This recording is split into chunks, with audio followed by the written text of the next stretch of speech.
sa motorsiklo. At nakarating sa lugar ninyo. Thank you, Lord. Alam po ninyo, sa buhay natin bilang mga Kristiyano o mananampalataya, ay kagalakan talaga na makasama yung kanyang mga kapatid. Amen? Amen. At sa pagkakataon na ito, gusto kong magpakilala sa inyo ng kaunti. Ako po ay talagang tubong Cavite, Dasmariñas, Cavite. At dito po sa ang Pastor Nick, nagkakilala kami nung siya pumasok sa Philippine Missionary Institute. Ako naman ay nakagraduate na ng matagal-tagal doon. Pero ako ay nagtrabaho sa Philippine Missionary Institute bilang supervisor noong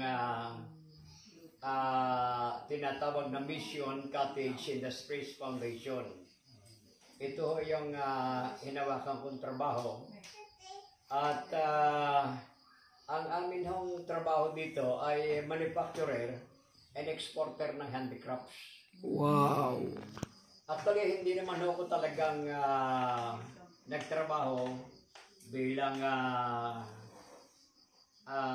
nagkakarpintero. Pero marunong naman magkarpintero. Nakaranas po ako. Pero hindi naman ako nagtatrabaho bilang karpintero. Pagkat meron akong hinahawakang project under Philippine Missionary Institute. At salamat ang Pastor Nick. Nagkakilala kami at Thank you, Lord. Sapagkat naging kabitenyo na yan nung magkasama na nagkaroon sa amin.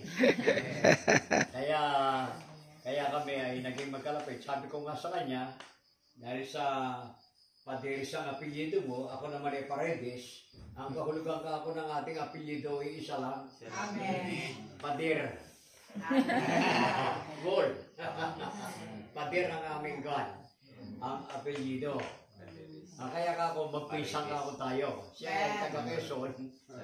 At ako naman ay taga rito sa Cavite. Pero dahil ang apelyido namin magkalapit. Kaya sabi ko ay magpisang ka ako tayo. Magkalapit na kami dalawa. Nagkasama kami sa gawain. Nag-work ako under administrative pastor ng Unity Church. Actually, yung pangalan po ng church namin, yung binanggit niya kanina ay Salitang Kastila yun. Iglesia Evangelica Unida de Cristo. Pero pag in-English natin po yan ay United Evangelical Church of Christ.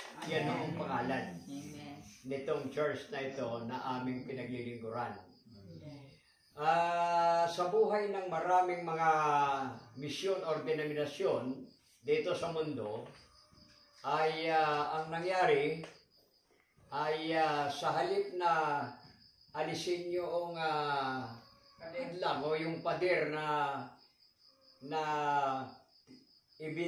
ibinuwal ng Panginoon Kristo sa pamamagitan ng kanyang kamatayan sa cross.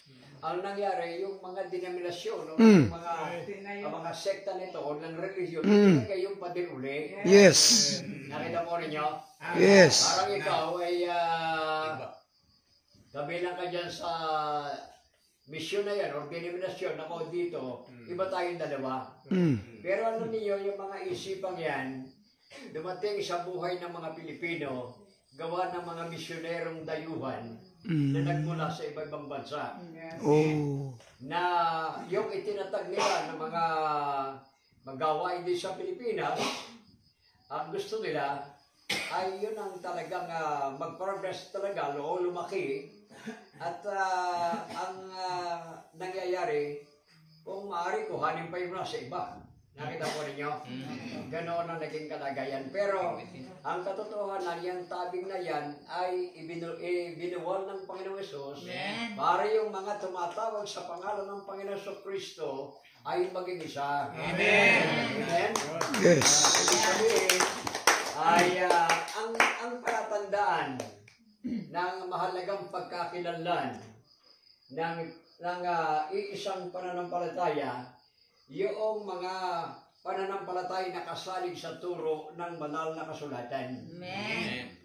At dito, ang pangunahin dito ay walang iba kundi ang paniniwala Sama o ang Diyos Ama, ang Panginoon Kristo at ang banal na Espiritu. No? Ngayon, kung tutusin sa katuruan, tinatawag tayong Trinitarian. No? Yan ang pagkakakilanlan ng talagang magkakapatid sa Panginoon. Amen. Pag hindi kinikilala ang kadyusan ni Kristo, no? Iba yan. Nakita po ninyo? Amen. At kung ang itinuturo ng marami ay yung Diyos Ama, yung Anak at Espiritu Santo iisa, iba rin yan. Amen. May ama Ang talaga. ating pinaniniwalaan, merong isang Diyos na lumikha sa 3 persona, ang Ama, ang Anak, at ang Espiritu Santo. Amen. Ha? Correct. Ngayon, pagka yan ang iisang paniniwala ng tao, tayong lahat ay iisa kay Kristo. Yes. No? Ngayon, yung iba, mga sekta may paniniwala na si Kristo ay tao na pinapaging Diyos. Nakita niyo? Pero ang ipinakikita ng banal na kasulatan, halimbawa, sa aklat ng ikalawang Juan, sa versa 7, ang sabi riyan ay ito yung pagkakakilala ng mga antikristo, yung mga hindi nagpapahayag na si Kristo ay naparitong nasa laman o nagkatawang tao. Ito yung mga antikristo na ngayon ay nasa sanlibutan. Ibig sabihin, kung hindi pinapahayag na si Kristo ay nagkatawang tao, o kaya ay nandoon yung siya Diyos na nagkatawang tao, ipinakikita na ang mga ito ay laban kay Kristo. Amen. At meron namang mga relihiyon na umangkin ng office ni Christ. Meron diyang mga ulo ng relihiyon na nagsasabi na ang kanyang katawagan ay Holy Father. Walang Holy Father kundi ang Diyos na makapangyarihan lang sa lahat. Amen. Sa lupa wala. Meron din mga relihiyon na nagpapahayag na merong kahalili si Kristo sa lupa. Alam po ninyo, ang iniwan ng Panginoon sa Kristo dito sa lupa, walang iba kundi ang Espiritu Santo. Amen. Correct. Na isinubo sa sanlibutan upang maging tagapatnubay ng bawat mga mananampalataya. Amen. Magbigay ng kaaliwan, magbigay ng liwanag ng katotohanan, gumabay sa buhay ng bawat isang mananampalataya. Ito'y wala iba kundi ang banal na Espiritu. Amen. At nitong nakaraang linggo lamang, noong Sunday, di ba? Ang karamihan sa ang Sangka Kristyanuhan ay nagdiwang nag-alaala ng muling pagkabuhay ng Panginoong Kristo. At dito sa muling pagkabuhay nito ng Panginoong Kristo ay mayroong ipinakikita na ang pagkabuhay na maguli ng Panginoong Kristo ito'y mayroong taglay na kapangyarihan. Amen. No? Ay niya sasabi ni Apostol Pablo, upang makilala ko siya at ang kanyang kapangyarihan ng kanyang pagkabuhay na maguli at ako'y matulad sa kanyang pagkamatay. Alam niyo yung kapangyarihan ng pagkabuhay na maguli ng Panginoon Kristo, ito ay ang kapangyarihan ng isang nakipag-isa sa Kanya bilang Panginoon tagapagligtas magkaroon ng tinatawag na binagong buhay. Wow. Hanggang ang isang tao hindi nababago ang buhay, alam po ninyo, nandoon pa siya sa kanyang lumang pagkatao. Pero doon sa pakikipag-isa sa Panginoon bilang Panginoon niya tagapagligtas at ang pagkilala sa Kanya na siya tinubos sa krus sa bundok ng Kalbaryo doon sa kanyang kasalanan, ay ito'y nagiging daan upang ang tao ay magkaroon ng bagong buhay. Bakit? Ang sino man nakipag-isa kay Kristo, siya niya ay bagong nilalang, wala na ang dating pagkatao, siya ay bago na. 2 Corinthians chapter 5 verse 17, di ba? Yes. Dito ay pinakikita ng isang na kay Kristo nandoon na sa bagong pagkatao. Kaya yung kanyang pagkabuhay na maguli, ito yung kapangyarihan.